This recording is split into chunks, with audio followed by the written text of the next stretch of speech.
ಓಂ ಶಾಂತಿ. ಇಂದಿನ ದಿನಾಂಕ 7/2/2022. ಮಧುರ ಮಕ್ಕಳೇ, ಈ ವಿದ್ಯೆ ತುಂಬ ಶ್ರೇಷ್ಠವಾಗಿದೆ.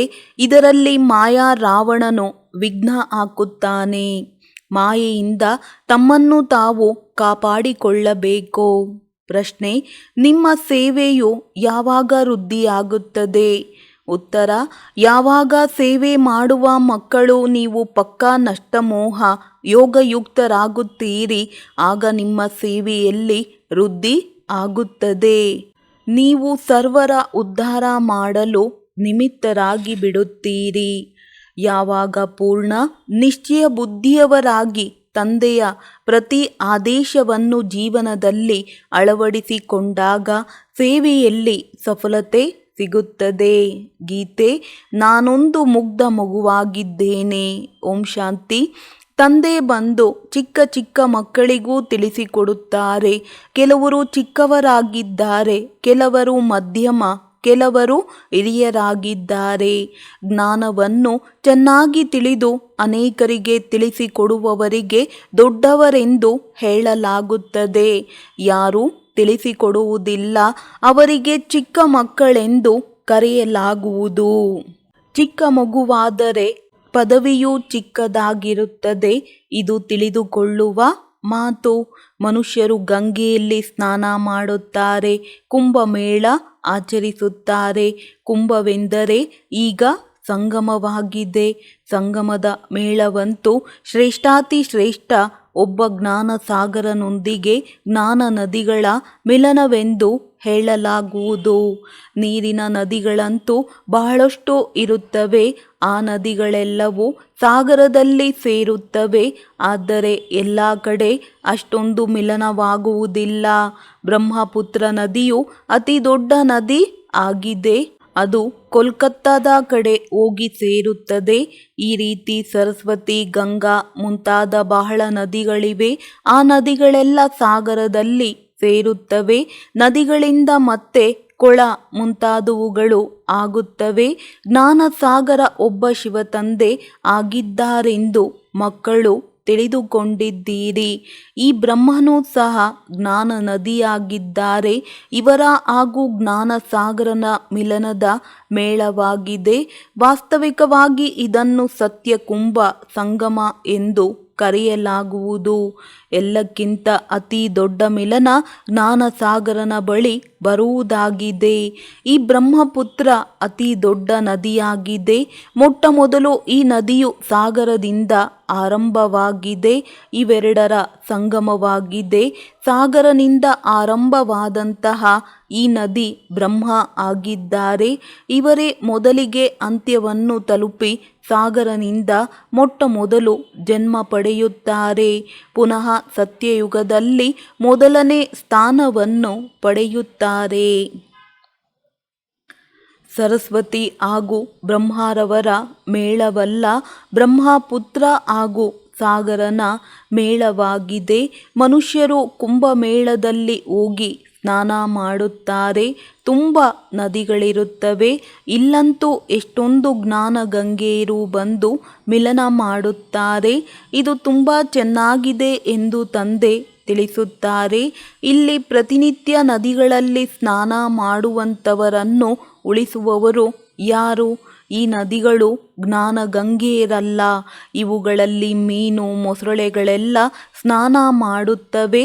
ಪ್ರತಿನಿತ್ಯ ಸ್ನಾನ ಮಾಡಲು ಹೋಗುವವರಿಗೆ ಈ ರೀತಿ ತಿಳಿಸಿಕೊಡಬೇಕು.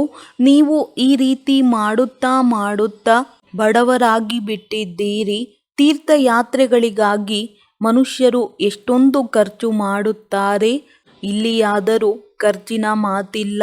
ಯಾವಾಗ ನಾನು ಬರುತ್ತೇನೆ ಆಗ ನಾನು ಬಂದು ಸರ್ವರ ಸದ್ಗತಿ ಮಾಡುತ್ತೇನೆ. ಜ್ಞಾನವನ್ನು ಸಹ ಕೊಡುತ್ತೇನೆ. ಯಾವ ಜ್ಞಾನ? ಮನ್ಮನಾಭವ. ನನ್ನನ್ನು ನೆನಪು ಮಾಡಿದಾಗ ಯೋಗಾಗ್ನಿಯಿಂದ ನಿಮ್ಮ ವಿಕರ್ಮ ವಿನಾಶವಾಗಿ ಬಿಡುತ್ತದೆ. ನೀವು ಪಾವನರಾಗಿರುತ್ತೀರಿ. ನೀವು ಯೋಗದಿಂದಲ್ಲ, ಗಂಗಾ ಸ್ನಾನದಿಂದ ಪಾವನರಾಗುವುದಿಲ್ಲ. ವಾಸ್ತವಿಕವಾಗಿ ಇದು ಜ್ಞಾನ ಸ್ನಾನವಾಗಿದೆ. ಅದು ಗಂಗಾ ನದಿ, ಇದು ಜ್ಞಾನ ನದಿ. ಇಲ್ಲಿ ಕೇವಲ ತಂದೆಯನ್ನು ನೆನಪು ಮಾಡಬೇಕು. ಇದನ್ನು ಸ್ನಾನವೆಂದು ಹೇಳಬಾರದು. ಇಲ್ಲಿ ತಂದೆ ಮಾರ್ಗದರ್ಶನ ಕೊಡುತ್ತಾರೆ. ಜ್ಞಾನದಿಂದ ಸದ್ಗತಿಯಾಗುತ್ತದೆ. ನೀವು 21 ಜನ್ಮಗಳು ಸದ್ಗತಿಯಲ್ಲಿದ್ದು ಪುನಃ ದುರ್ಗತಿಯಲ್ಲಿ ಬರುತ್ತೀರಿ. ಸತೋ ಪ್ರಧಾನದಿಂದ ಸತೋ ರಜೋ ತಮೋ ಪ್ರಧಾನದಲ್ಲಿ ಅಗತ್ಯವಾಗಿ ಬರಬೇಕು. ಈ ಎಲ್ಲ ಮಾತುಗಳನ್ನು ನೀವು ಮಕ್ಕಳೇ ತಿಳಿದುಕೊಳ್ಳುತ್ತೀರಿ. ಹಾಗೂ ಇಲ್ಲಿಗೆ ರಿಫ್ರೆಶ್ ದಣಿವಾರಿಕೊಳ್ಳಲು ಆಗಲು ಮಕ್ಕಳೇ ಬರುತ್ತಾರೆ. ಬೇರೆ ಹೊಸ ಆತ್ಮರು ಬರುವುದಿಲ್ಲ. ತಂದೆ ತಿಳಿಸುತ್ತಾರೆ, ನಾನು ಮಕ್ಕಳ ಮುಂದೆಯೇ ಬರುತ್ತೇನೆ. ಇವರು ಗುಪ್ತ ತಾಯಿ ಆಗಿದ್ದಾರೆ. ನೀವು ಯಾರೊಂದಿಗಾದರೂ ಪ್ರದರ್ಶನ ಮೇಳದ ಉದ್ಘಾಟನೆ ಮಾಡಿಸುವಂಥವರಿಗೆ ಏನಾದರೂ ಸ್ವಲ್ಪ ಜ್ಞಾನ ತಿಳಿಸಿ ಉದ್ಘಾಟನೆ ಮಾಡಿಸಬೇಕು. ಯಾವುದೇ ಕಾರಣದಿಂದ ಅವರು ಹೇಗೆಂದರೆ ಹಾಗೆ ಮಾತನಾಡುವಂತೆ ಆಗಬಾರದು. ಅವರಿಂದ ಕೇವಲ ಕಲ್ಯಾಣಕ್ಕೋಸ್ಕರ ಮಾಡಿಸಬೇಕಾಗುತ್ತದೆ. ಸ್ವಲ್ಪವೇನಾದರೂ ತಿಳಿದುಕೊಂಡಾಗ ಈ ಸಂಸ್ಥೆ ತುಂಬ ಚೆನ್ನಾಗಿದೆ ಎಂದು ಹೇಳಬಹುದು. ಇದು ಮನುಷ್ಯರನ್ನು ದೇವತೆಯನ್ನಾಗಿ ಮಾಡುವಂತಹ ಸಂಸ್ಥೆಯಾಗಿದೆ. ಆದರೆ ಯಾರೂ ಇಷ್ಟೊಂದು ತಿಳಿಸಿಕೊಡುವುದಿಲ್ಲ. ಅವರ ಬುದ್ಧಿಯಲ್ಲಿ ಜ್ಞಾನ ಕುಳಿತುಕೊಂಡಿರುವುದಿಲ್ಲ. ಯಾವ ವ್ಯಕ್ತಿಗಳಿಂದ ಉದ್ಘಾಟನೆ ಮಾಡಿಸಿರುವಿರಿ ಅವರು ಯಾವುದೇ ಮಾತನ್ನು ತಿಳಿದುಕೊಂಡಿಲ್ಲ. ಯಾರಿಗೂ ನಿಶ್ಚಯವಿಲ್ಲ. ಇಷ್ಟೊಂದು ಮಂದಿಯಲ್ಲಿ ಕೆಲವರಿಗೆ ಅರ್ಧ ನಿಶ್ಚಯವೆಂದು ಹೇಳಬಹುದು. ಅವರು ಪುನಃ ಬಂದು ಅಲ್ಪ ಸ್ವಲ್ಪ ತಿಳಿದುಕೊಳ್ಳಲು ಪ್ರಯತ್ನ ಪಡುತ್ತಾರೆ. ಸಾವಿರಾರು ಜನ ತಿಳಿದುಕೊಳ್ಳಲು ಬರುತ್ತಾರೆ. ಅವರಲ್ಲಿ 5-7 ಮಂದಿ ಉಳಿಯುತ್ತಾರೆ. ಆದುದರಿಂದ ಕೋಟಿಯಲ್ಲಿ ಕೆಲವರೆಂದು ಹೇಳುತ್ತಾರೆ. ಯಾವಾಗ ಯಾವುದೇ ಪ್ರದರ್ಶನ ಮೇಳ ಮುಂತಾದವುಗಳನ್ನು ಮಾಡಿದಾಗ 5-6 ಆತ್ಮಗಳು ತಯಾರಾಗುತ್ತಾರೆ. ಕೆಲವೊಮ್ಮೆ ಇನ್ನೂ ಕಷ್ಟದಿಂದ ಕೆಲವರು ಉಳಿದುಕೊಳ್ಳುತ್ತಾರೆ. ಕೊನೆಗೆ ಹಳೆಯ ಪಾತ್ರಧಾರಿಗಳೇ ಬರುತ್ತಿರುತ್ತಾರೆ. ಅವರಲ್ಲಿ ಕೆಲವರಿಗೆ ಅರ್ಧ ನಿಶ್ಚಯ, ಕೆಲವರಿಗೆ ಕಾಲು ಭಾಗ, ಕೆಲವರಿಗೆ 10% ನಿಶ್ಚಯವಿರುತ್ತದೆ.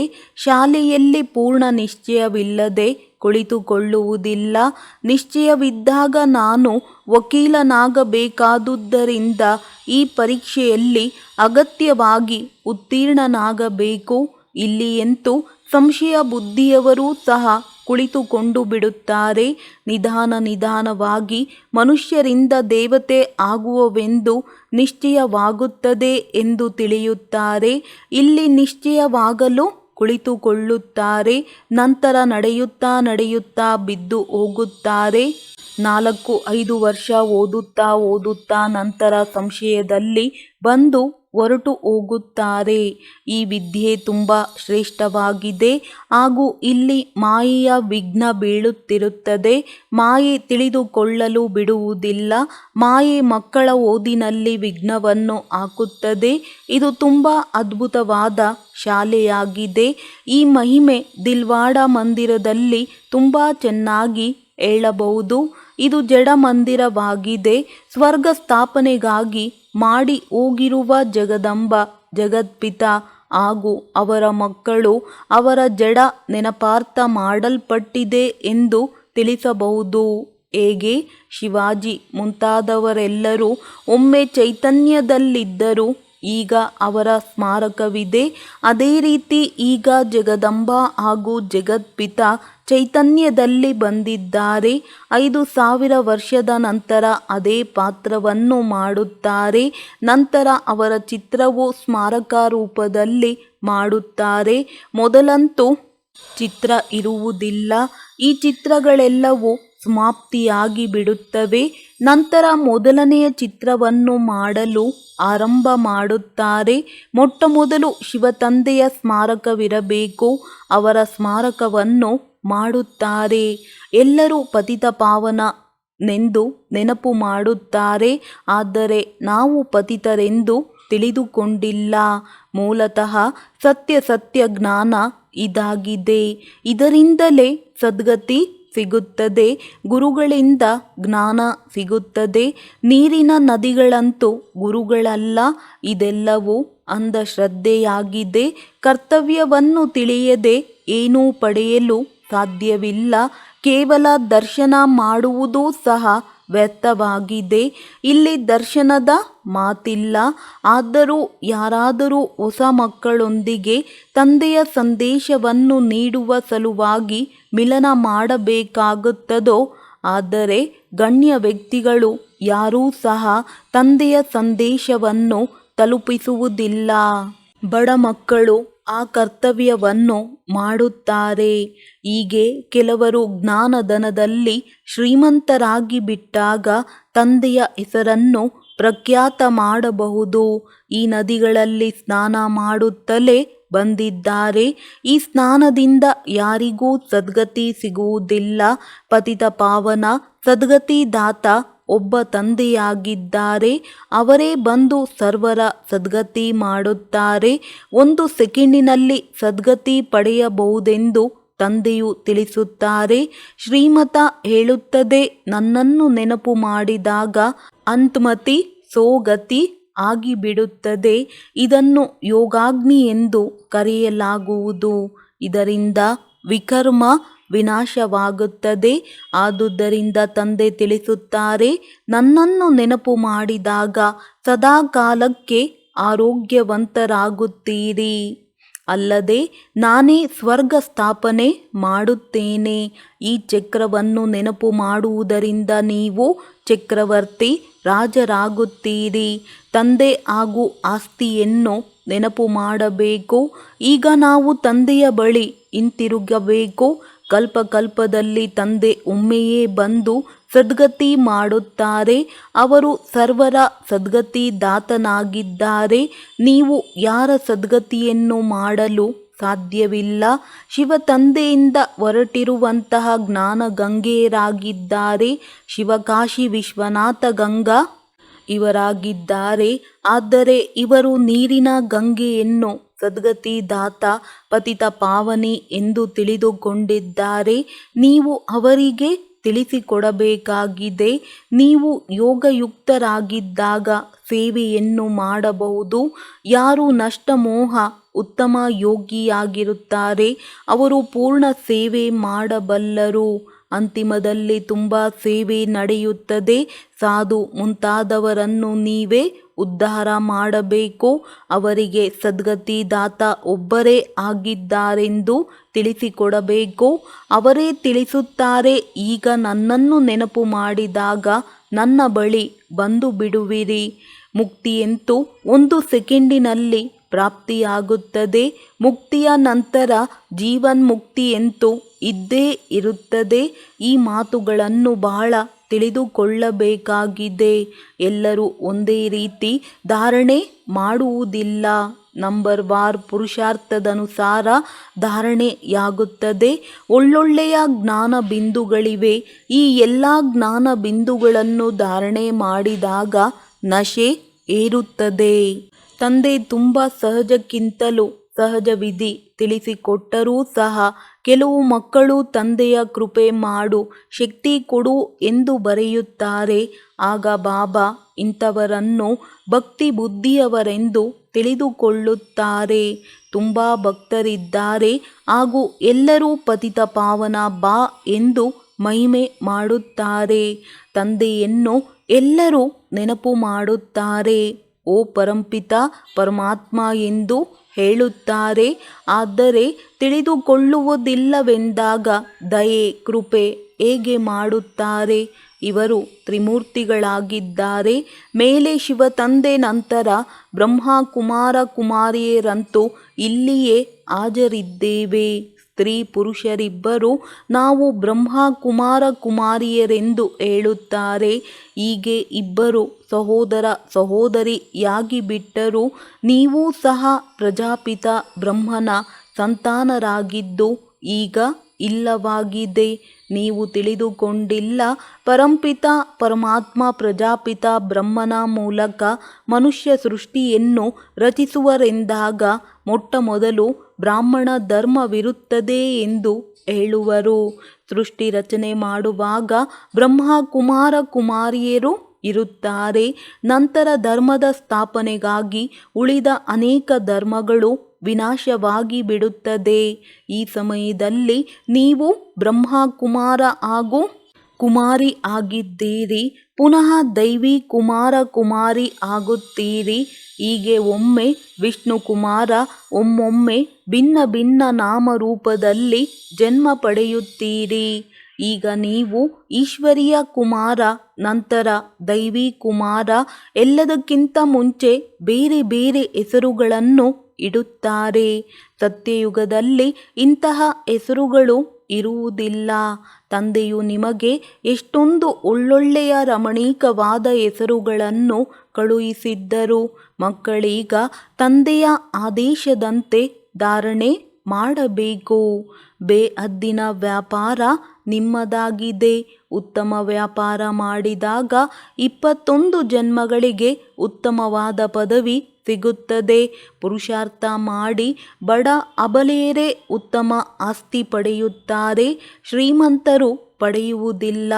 ಶ್ರೀಮಂತರಲ್ಲಿ ಸಹೋದರಿಯರು ಸ್ವಲ್ಪ ಪಡೆಯುತ್ತಾರೆ. ಪುರುಷರಿಗೆ ಹಣದ ಮೇಲೆ ವ್ಯಾಮೋಹವಿರುತ್ತದೆ. ನನ್ನದು ನನ್ನದು ಎಂದು ಕೂಡಿಡುತ್ತಿರುತ್ತಾರೆ. ಲೌಕಿಕ ತಂದೆಯ ಆಸ್ತಿಗೆ ಗಂಡು ಮಕ್ಕಳಷ್ಟೇ ಅಧಿಕಾರಿಗಳಾಗುತ್ತಾರೆ. ಇಲ್ಲಿ ತಂದೆ ತಿಳಿಸುತ್ತಾರೆ, ಪುರುಷರಾಗಿರಬಹುದು, ಸ್ತ್ರೀಯರಾಗಿರಬಹುದು, ಇಬ್ಬರೂ ಸಹ ಆಸ್ತಿಯನ್ನು ಪಡೆಯಬಹುದು. ಮಾತೆಯರೇ ಹೆಚ್ಚು ಆಸ್ತಿಯನ್ನು ಪಡೆಯುವರು. ಆದುದರಿಂದ ಶಕ್ತಿಯರ ಹೆಸರನ್ನು ಮಹಿಮೆ ಮಾಡುತ್ತಾರೆ. ಕನ್ಯೆಯರು ಹಾಗೂ ಮಾತೆಯರು ಉತ್ತಮ ಪದವಿಯನ್ನು ಪಡೆಯುವ ಕಾರಣ ತಂದೆಗೆ ಕನಯ್ಯನೆಂದು ಕರೆಯಲಾಗುತ್ತದೆ. ಈ ದಿಲ್ವಾಡ ಮಂದಿರ ಪೂರ್ತಿ ನಿಮ್ಮದೇ ನೆನಪಾರ್ಥವಾಗಿದೆ. ಅನ್ಯರಿಗೆ ತಿಳಿಸಿಕೊಡುವಾಗ ಬಹಳ ನಶೆ ಏರಬೇಕು. ತೀರ್ಥಯಾತ್ರೆಗಳಲ್ಲಿ ಇನ್ನೂ ಹೆಚ್ಚು ಸೇವೆ ಆಗುತ್ತದೆ. ಈ ತುಂಬ ಜ್ಞಾನವು ಪ್ರಾಪ್ತಿಯಾಗುತ್ತದೆ. ಸದ್ಗತಿಯನ್ನು ಜ್ಞಾನ ಸಾಗರನಲ್ಲದೆ ನೀರಿನ ಸಾಗರದಿಂದ ಆಗುವುದಿಲ್ಲ. ಸದ್ಗತಿದಾತ ಗೀತೆಯ ಭಗವಂತನೇ ಆಗಿದ್ದಾರೆ. ಒಳ್ಳೆಯದು. ಮಧುರಾತಿ ಮಧುರ ಅಗಲಿ ಹೋಗಿ ಮರಳಿ ಸಿಕ್ಕಿರುವ ಮಕ್ಕಳ ಪ್ರತಿ ಮಾತಾಪಿತಾ ಬಾಪ್ ದಾದಾರವರ ನೆನಪು, ಪ್ರೀತಿ ಹಾಗೂ ಸುಪ್ರಭಾತ. ಆತ್ಮಿಕ ಮಕ್ಕಳಿಗೆ ಆತ್ಮಿಕ ತಂದೆಯ ನಮಸ್ತೆ. ಧಾರಣೆಗಾಗಿ ಮುಖ್ಯ ಸಾರ. 1. ಜ್ಞಾನಧನದಿಂದ ಶ್ರೀಮಂತರಾಗಿ ತಂದೆಯನ್ನು ಪ್ರಖ್ಯಾತ ಮಾಡುವ ಸೇವೆ ಮಾಡಬೇಕು. ಸಂಪೂರ್ಣ ನಿಶ್ಚಯ ಬುದ್ಧಿಯವರಾಗಬೇಕು. ಯಾವ ಮಾತಿನಲ್ಲಿಯೂ ಸಹ ಸಂಶಯ ಪಡಬಾರದು. ತಂದೆಯಿಂದ ಸಂಪೂರ್ಣ ಆಸ್ತಿ ತೆಗೆದುಕೊಳ್ಳುವ ಸಲುವಾಗಿ ನನ್ನದು ನನ್ನದು ಎಂಬ ಮೋಹವನ್ನು ಬಿಡಬೇಕು. ಲೌಕಿಕ ಆಸ್ತಿಯ ನಶೆಯನ್ನು ಇಟ್ಟುಕೊಳ್ಳಬಾರದು. ವರದಾನ. ಆಶೀರ್ವಾದಗಳ ರಾಕೆಟ್ ಮೂಲಕ ತೀವ್ರಗತಿಯಿಂದ ಹಾರುವಂತಹ ವಿಘ್ನ ಮುಕ್ತ ಭವ. ಮಾತಾಪಿತಾ ಹಾಗೂ ಸರ್ವ ಸಂಬಂಧಗಳಲ್ಲಿ ಬರುತ್ತಾ ತಮ್ಮನ್ನು ಆಶೀರ್ವಾದಗಳ ಖಜಾನೆಯಿಂದ ಸಂಪನ್ನ ಮಾಡಿಕೊಳ್ಳುತ್ತೀರೆಂದರೆ ಪುರುಷಾರ್ಥದಲ್ಲೆಂದಿಗೂ ಪರಿಶ್ರಮ ಪಡಬೇಕಾಗಿರುವುದಿಲ್ಲ. ಹೇಗೆ ವಿಜ್ಞಾನದಲ್ಲಿ ಅತಿ ವೇಗವಾಗಿರುವುದು ರಾಕೆಟ್ ಆಗಿರುತ್ತದೆ, ಅದೇ ರೀತಿ ಸಂಗಮಯುಗದಲ್ಲಿ ಅತಿ ವೇಗದಿಂದ ಮೇಲೆ ಹಾರುವ ಯಂತ್ರ ಅಥವಾ ಅದಕ್ಕಿಂತಲೂ ಶ್ರೇಷ್ಠವಾದ ರಾಕೆಟ್ ಸರ್ವರ ಆಶೀರ್ವಾದ ಆಗಿದೆ. ಇದರಿಂದ ಯಾವುದೇ ವಿಘ್ನಗಳಾಗಲಿ ಸ್ವಲ್ಪವೂ ಸ್ಪರ್ಶಿಸಲು ಸಾಧ್ಯವಿಲ್ಲ. ಇದರಿಂದ ವಿಘ್ನ ಮುಕ್ತರು ಆಗಿಬಿಡುತ್ತೀರಿ. ಯುದ್ಧ ಮಾಡಬೇಕಾಗಿರುವುದಿಲ್ಲ. ಸ್ಲೋಗನ್. ಪರೋಪಕಾರದ ಭಾವನೆಯಿಂದ ಸಂಪನ್ನರಾಗುವುದೇ ಶ್ರೇಷ್ಠತೆಗೆ ಆಧಾರವಾಗಿದೆ. ಒಳ್ಳೆಯದು. ಓಂ ಶಾಂತಿ.